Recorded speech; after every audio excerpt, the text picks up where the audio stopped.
paz para todos. Estou chegando aqui hoje para contar um pouquinho da minha história, de como foi esse processo, como aconteceu esse chamado, porque muitas vezes nós achamos que pastorear significa acordar e dizer: fui chamado, subir no altar, pegar o cajado e tocar o rebanho. E não é bem assim.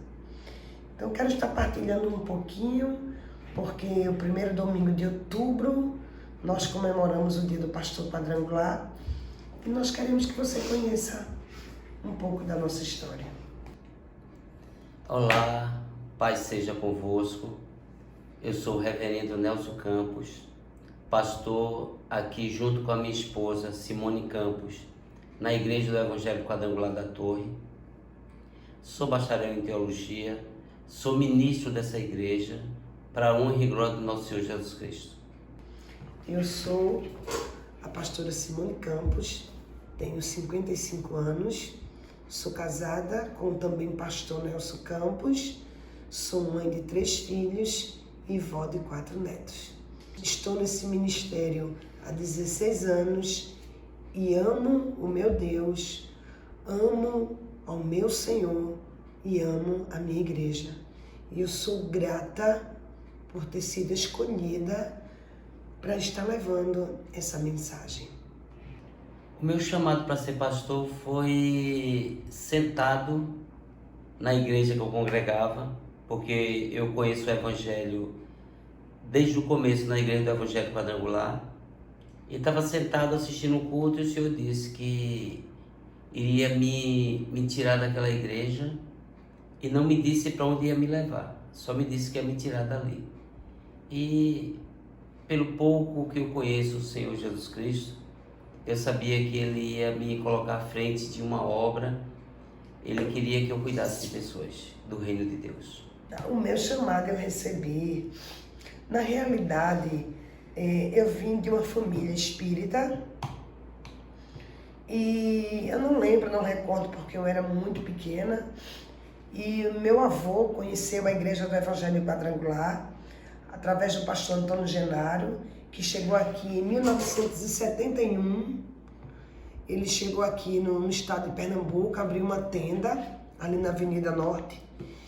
E meu avô conheceu a igreja e começou a frequentar os cultos e se entregou para Jesus e começou a seguir no Evangelho e levou a minha mãe. E minha mãe também entregou a vida dela para Jesus. O pastor Antônio Genaro batizou minha mãe, meu pai, minha mãe, meu avô.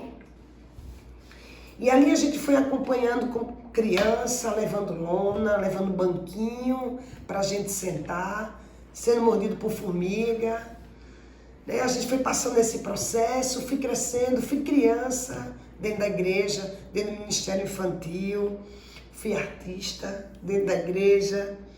Fui adolescente na igreja e nessa fase de adolescente, pastor Antônio Genaro já tinha ido embora, chegou o pastor Osdi Valverde. E nesse ministério a gente começou a se envolver, a crescer, a fazer parte do coral. A gente era muito envolvido dentro da igreja. A igreja sempre esteve impregnada assim no nosso DNA. A Igreja Quadrangular tem aqui, ó, corre aqui, ó, no nosso sangue. E um dia, um belo culto, eu não recordo o nome do pastor, mas ele veio de São Paulo. E esse pastor fez um culto de pentecostal, avivado, cheio da busca do Espírito Santo. Um culto cheio de poder e de ação do Espírito.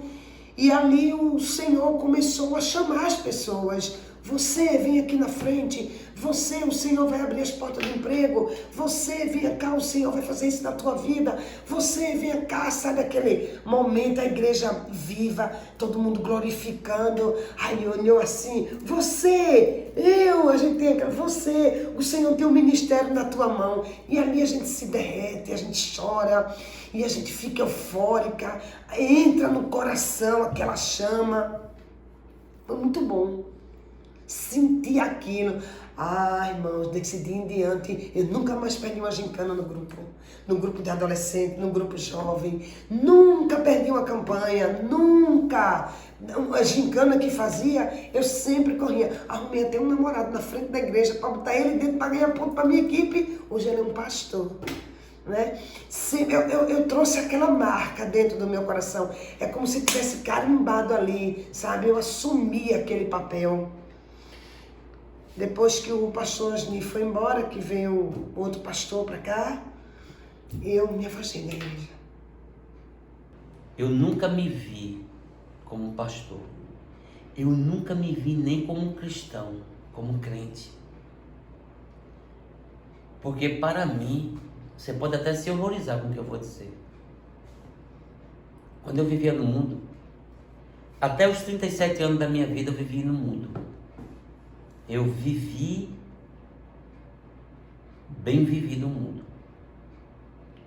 E para mim, todo pastor é ladrão e todo crente era torcedor do esporte. Chato. E eu não me via desse jeito. Mas até que um dia eu tive um encontro com o Senhor. E quando eu tive um encontro com o Senhor, não teve jeito. Eu descobri o amor que Ele tem por mim. Eu descobri a misericórdia dEle. Então eu disse, eu preciso cuidar de pessoas. Sabe por que eu fiz o bacharelado? Porque do jeito que a lei vai nesse país, do jeito que vai se encaminhando, então provavelmente só um teólogo vai poder subir no altar. É por isso que eu fiz teologia. Não foi para me engrandecer. Eu fiz teologia porque eu fiquei com receio de um dia não poder pregar esse evangelho em cima de um altar. Porque há uma grande diferença de você estar em cima de um altar pregando e outro embaixo. Quem prega embaixo não tem responsabilidade. Me perdoe o que eu estou dizendo, não tem compromisso. Mas quem prega em cima do altar, está ali todo dia, tem compromisso. Então, eu não me via de jeito nenhum, porque minha mãe tinha 2 terreiros, um de Umbanda e um de Nagô. Eu fui criado dentro disso aí. E depois foi aberto os meus olhos para o que o Senhor realmente queria que eu fizesse. Qual o sonho dele na minha vida? Eu descobri o sonho de Deus na minha vida.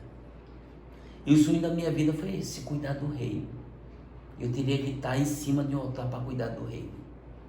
Para que as pessoas vissem e crescem que só o Senhor é Deus. Que as pessoas aprendessem a ter fé e crer que só Jesus Cristo salva. E eu precisava levar essa mensagem.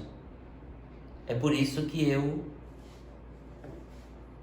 me vi pastor e estou pastor até quando o Senhor quiser. Eu me afastei da igreja e eu passei um período longe da igreja, mas eu sentia o toque do Espírito no meu coração. Eu sentia um chamado muito forte e eu chorava porque eu sentia saudade de tudo aquilo. E eu virava e mexia, eu sentia aquele aperto no meu coração, eu sentia culpa, eu sentia saudade e ao mesmo tempo eu sentia vontade.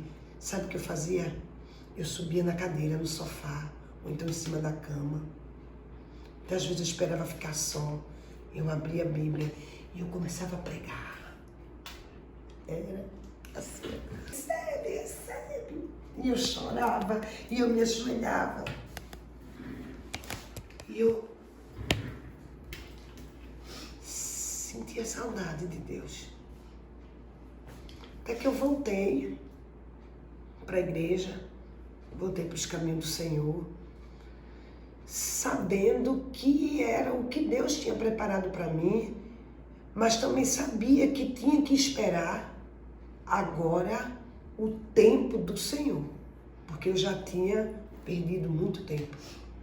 E eu voltei para a igreja, voltei para o trabalho, voltei para a mesma igreja quadrangular, nunca conheci outra igreja, outra denominação. Voltei a fazer um trabalho, porque quem tem um chamado não sabe ficar sossegado. Comecei a me envolver dentro do grupo missionário, fui professora de escola bíblica, sabe? Comecei a me envolver nos trabalhos políticos da igreja, nos projetos sociais da igreja, nos evangelismos da igreja. E às vezes eu ficava com vergonha, porque eu estava em pé na minha farda, lá assim, no canto da igreja, e entrava os irmãos para o culto, aí dizia: a senhora pode orar por mim? Eu posso. A senhora pode ir na minha casa? Posso. E eu comecei com a minha amiga Aparecida, ir na casa das pessoas, porque elas me chamavam e eu orava por elas. Havia momentos assim, da presença de Deus com elas. Eu lembro que um dia eu estava dando aula e chegou uma mãe, uma mulher, sentou lá na última cadeira da minha sala de aula. Quando terminou, ela disse: eu queria conversar com a senhora. Fale. Ela disse: eu queria que a senhora fosse na minha casa, porque eu estou com o meu filho há dias, trancado dentro do quarto, sem comer, sem falar com ninguém, e eu estou desesperada, e eu quero que a senhora vá lá. E eu perguntei a ela: por que eu? Ela disse: não sei, mas tem que ser a senhora. E eu saí de Casa Amarela, com minha amiga Aparecida, com Aparecido, e eu fui lá em Maria Farinha, naquela casa. Uma fome, meu Deus. Terminou a escola bíblica quase meio-dia. Aí fui embora para Maria Farinha, sabe? E aquele rapaz não queria abrir porta, não queria abrir porta, não queria abrir porta, não queria. E a gente, tá novo, comecei a orar ali na sala da casa dele. Depois fui lá, bati de novo. Você crê que aquele jovem abriu a porta para mim? Ele abriu a porta, eu entrei ali naquele quarto. Meu Deus, que mau cheiro tão grande. E orei com ele, abracei ele chorou comigo. Ele, naquele dia mesmo, a mãe dele pegou a comida dele, ele comeu a comida dele. E ele se levantou daquele quarto, até hoje. Até hoje. E eu entendi como é bom a gente estar na presença de Deus. São tantas experiências assim que eu já vivi. Houve todo um trabalhar, onde eu caí, levantei, onde eu diminuí para poder crescer, onde eu vi a graça me alcançar, onde eu entendi o que era misericórdia, onde eu aprendi o que é sentir dor, onde eu senti e aprendi o que é cuidar e ser cuidado, porque hoje tudo que chega diante de mim, eu digo: poxa Deus, hoje eu sei o porquê o Senhor permitiu que eu passasse por isso lá fora, né? Quando eu passei por dificuldades financeiras, quando eu perdi um casamento, quando eu enfrentei enfermidade, quando eu enfrentei enfermidade na minha filha, quando eu enfrentei vazio, quando eu enfrentei depressão, quando eu enfrentei a solidão, eu não sabia que o Senhor ali estava me preparando.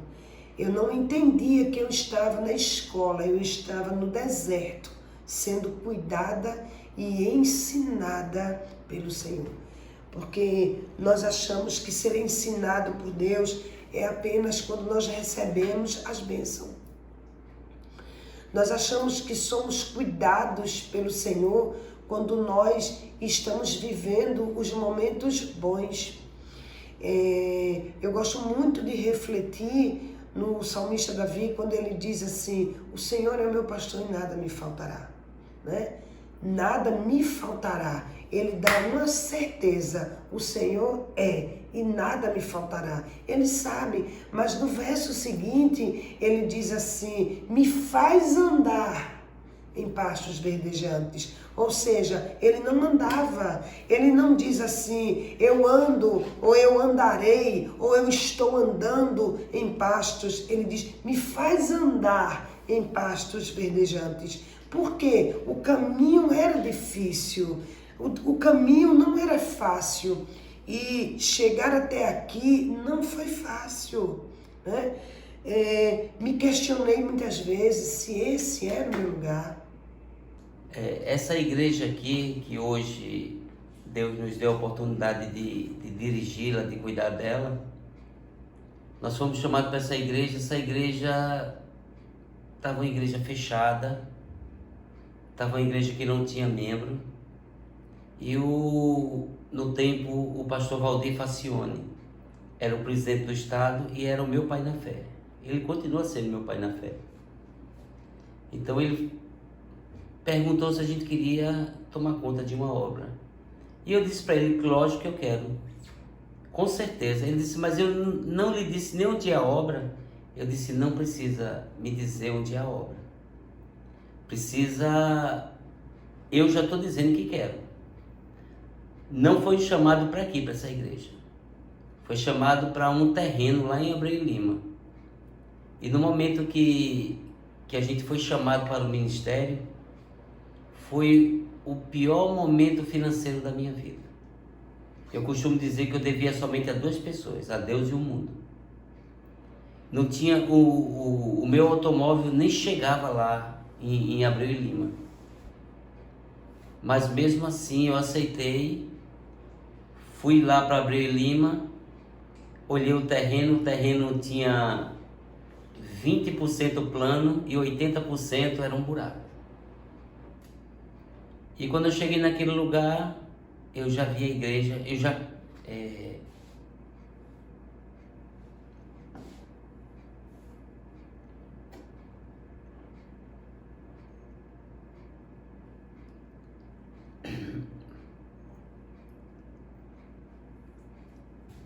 tinha construído toda aquela igreja.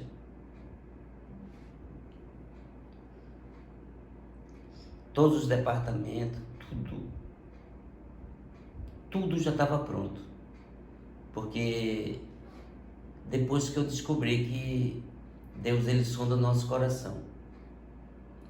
Mas naquela igreja construída, maravilhosa, linda, um templo lindo, eu não consegui colocar um tijolo. Foi quando o pastor Valdir me chamou a mim, chamou a minha esposa e disse, olha, eu tenho uma igreja para vocês irem. E a gente foi convidado para vir para a igreja daqui da torre. E quando a gente veio visitar essa igreja, nem a chave da igreja a gente tinha. A gente teve que entrar por trás dessa igreja. E hoje, aqui onde é esse escritório, que a gente está gravando, esse momento, não tinha piso, cheio de rato. Eu comentei com a minha esposa. Eu disse, meu Deus, eu não sei como é que Deus vem para aqui. E viemos para aqui, aceitamos esse ministério. Não tinha membro, nenhum membro. Trouxe minha família junto comigo. Trouxe o pastor João, a pastora Vaneide. Eles me acompanharam. E para passar essa igreja, a gente teve que convidar 2 pessoas para fazer esse momento de passagem da igreja. E nós começamos aqui do zero, sem nada. O telhado vazando, o altar cheio de cerâmica diferente. Finalmente, uma igreja que Deus colocou na nossa mão para a gente erguer. E para honra e glória do Senhor, hoje nós temos essa igreja que vocês devem conhecer já. Então, para vir para essa igreja, eu primeiro tive que receber uma igreja que não existia e fiz fazê-la existir no meu coração, meu sonho.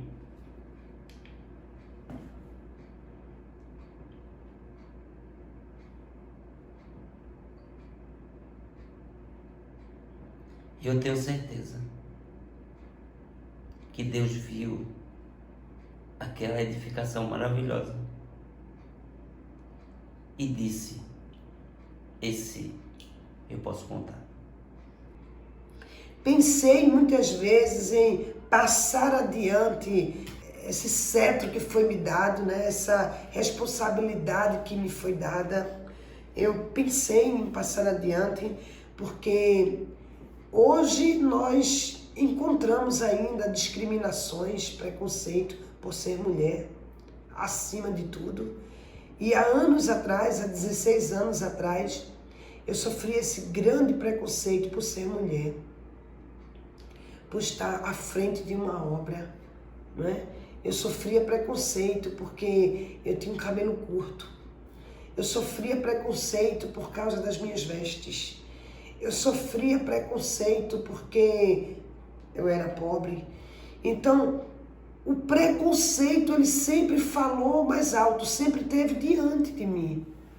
Mas o Senhor, um dia, ele disse assim: agora verás o que eu hei de fazer. O Senhor foi dado esse ministério a mim, o chamado foi meu, mas quando eu vim assumir esta igreja, não foi dado para mim. Foi dado para o meu marido, o pastor Nelson. As decisões que Deus toma, eu não tenho dificuldade nenhuma em acatá-las. Porque eu tenho certeza que só o Senhor é Deus. Eu tenho certeza que partindo dele é bênção para mim, é bênção para minha família. Ele chegou aqui pelo nosso presidente para assumir a igreja, e ele assumiu a igreja, a titularidade dessa igreja, e eu vim com ele como a esposa do pastor. Eu vim sabendo qual era o meu lugar, eu vim sabendo qual era a minha função, e eu vim com a minha cabeça cheia de ideias e de projetos para trabalhar com um grupo missionário de mulheres. E viemos para aqui, eu era o pastor titular dessa igreja, estava assim caminhando para casa, eu me lembro como se fosse hoje.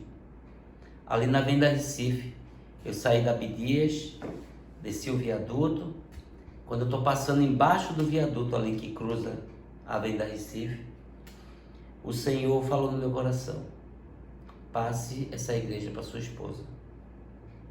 E eu disse para ela: filha, quando chegar em casa eu vou ligar para o pastor Valdir e a titularidade dessa igreja vai ser passada para você. E ela perguntou para mim: o que que eu fiz? O que que aconteceu? Eu disse: nada, não aconteceu nada. Mas eu estou obedecendo ao que o Senhor falou no meu coração. E quando chegou em casa, eu não fiz a ligação porque já era tarde. Mas no outro dia eu liguei para o pastor Valdir e comuniquei a ele que estava abrindo mão da titularidade da igreja para que minha esposa assumisse. E no próximo culto ela já assumiu como titular. E quando ela entrou na porta da igreja, ela viu escrito em cima do altar.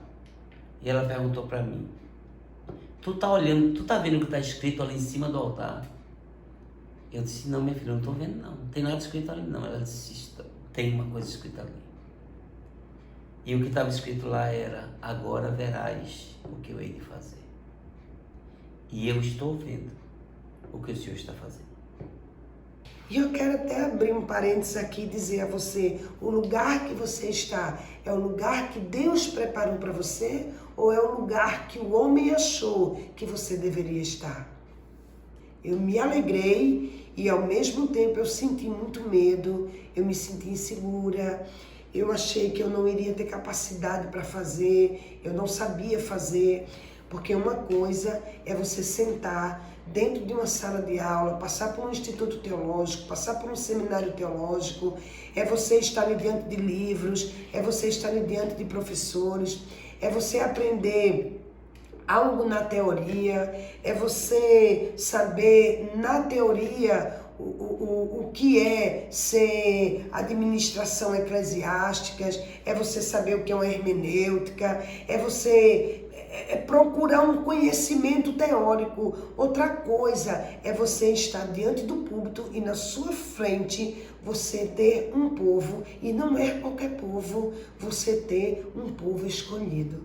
Você tem um povo que foi chamado, separado e escolhido para que você cuidasse daquele povo, para que eles soubessem que eles tinham direito ao céu. E eu fiquei em pânico. E eu disse para ele, não se preocupe não, você pode continuar, você está fazendo. E ele disse, não é minha essa obra. E dali em diante, irmãos, eu assumi essa igreja. E nesses 16 anos, eu tenho visto a mão de Deus agir neste lugar. Eu tenho buscado viver aquilo que o Espírito Santo me conduz. Eu tenho tentado aprender da palavra, vivenciar a palavra. Eu tenho aprendido a amar aquelas pessoas que o Senhor tem colocado diante de mim. Quando é para a gente puxar a orelha, a gente puxa, mas quando é abraçar, também tem colo. O momento mais difícil que eu vivi em cima do altar não foi nesse altar. Foi no altar da igreja da Iputinga, a IEQ Iputinga, onde no encontro de homens, eu fui convidado a pregar no encontro de homens. E houve um desentendimento com o pastor dessa igreja. E no encontro de homens não é o pastor local que prega, é um pastor de outra igreja. E eu fui convidado a pregar nessa igreja, a levar a mensagem para aqueles homens. E foi um tormento para mim chegar naquele local. Por quê? Porque aquele altar, Deus não tinha entregue na minha mão. Aquele altar era a responsabilidade de um pastor que eu não estava falando com ele. É até vergonhoso dizer isso. Mas eu fui. Eu fui porque a gente não pode recusar o chamado do Senhor. Ele sabia o que estava fazendo. E cheguei naquele lugar, eu não gosto de estar sentado no altar, eu sentei embaixo. E o nosso pastor, que era o coordenador estadual, o pastor Reginaldo, ele me convidou a sentar no altar. Eu disse, não precisa não. Ele disse, mas venha. E o lugar que estava vazio era justamente ao lado do pastor Edilson. E eu tive que subir e sentar do lado dele.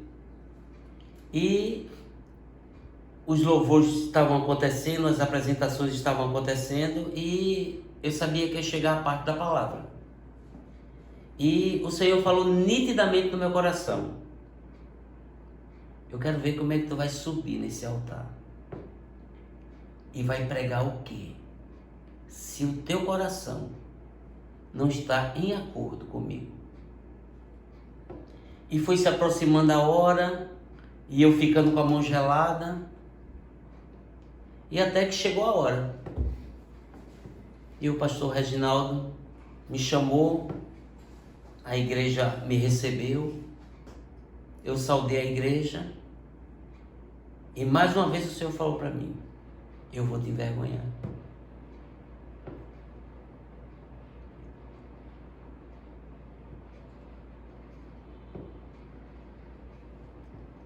E naquele momento eu vi que não valia nada a pena, nada. O meu coração tem que estar livre. O teu coração tem que estar livre. E eu peguei o microfone, saudei a igreja com a paz seja convosco, que é a nossa saudação. E me virei para o pastor Edilson, na frente da igreja, a igreja lotada. E eu disse para ele, pastor, o senhor me perdoa, o senhor me desculpe. Chamei ele lá perto de mim, ele veio, ele disse, não tenho que desculpar não, se tenho. O meu coração não está bem contigo e eu quero te pedir perdão. E ele disse, não precisa não, eu disse, eu preciso escutar que você está me perdoando. Ele disse, com certeza. A gente se abraçou, eu disse para a igreja o que tinha acontecido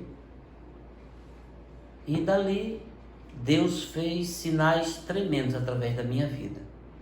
E aqueles homens, eu acho que foi uma mensagem tremenda. Tanto a mensagem da minha atitude, que é a atitude correta, como também a mensagem que o Espírito Santo encheu a minha boca para que transmitisse. Então esse foi um momento pior da minha vida em cima do altar. O maior momento que eu vivi dentro do ministério foi quando eu batizei meu pai. Meu pai era alcoólatra. Meu pai falava muito mal do pastor, muito mal de igreja, dizia que pastor era ladrão. Minha mãe sofreu muito, minha mãe é uma missionária da igreja. Minha mãe sofreu bastante por causa da incredulidade do meu pai. E eu lembro que quando eu fui consagrada pastora, eu fui lá. E eu disse, e aí, meu pai, hoje o senhor tem uma filha pastora. E aí? Ele ficou olhando para mim, todo pastor é ladrão. Eu sou ladra, meu pai. O senhor me ensinou isso? Ele disse, não, filha. E eu disse, eu quero que o senhor vá na minha igreja. E meu pai começou a vir para a igreja, a frequentar a igreja. E foi um momento único e inesquecível, quando meu pai entregou a vida dele para Jesus. E quando eu batizei meu pai se tornou meu filho. Batizei meu pai casou no mesmo dia que eu, porque eles eram casados só no civil. No religioso eles casaram igual comigo. E outro momento também do ministério, quando eu fiz o funeral do meu pai. Sabe, que você muitas vezes não pode passar adiante. Também foi uma experiência que eu vivi com Deus, porque eu sabia o dia que meu pai ia partir. Não sabia que ia ser 9 de outubro, não. Mas eu sabia que ia ser um domingo específico. Mas eu estou de pé. E eu louvo a Deus por essa experiência. O melhor momento não tem como classificar. Porque o melhor momento, por exemplo, hoje, eu vou subir no altar daqui a pouco. Não sou eu que vou pregar, mas eu vou subir no altar. E ao subir no altar, eu acho que a igreja já viu como acontece comigo. Eu olho para a igreja toda. Eu olho nos olhos de todos. E eu conheço a minha igreja pelo nome. E eu conheço o milagre que Deus fez na vida de cada um. Você pode até não entender o que eu estou lhe dizendo, mas é verdade. Então, os melhores momentos são incomparáveis. Os melhores momentos da minha vida é cada vez que eu subo no altar. Não importa o que aconteça. Não importa que eu veja que a pessoa mentiu para mim. Não importa que eu veja que a pessoa não está correspondendo ao que o Senhor quer. O que importa é que eu vejo um milagre nos olhos de cada um deles, em cada vida que está ali. E esses são os melhores momentos da minha vida. Os melhores momentos da minha vida é quando eu subo nesse altar e vejo a misericórdia de Deus se renovando na vida de cada um deles. E é misericórdia. Então esse é classificado o melhor momento da minha vida, não tem como classificar.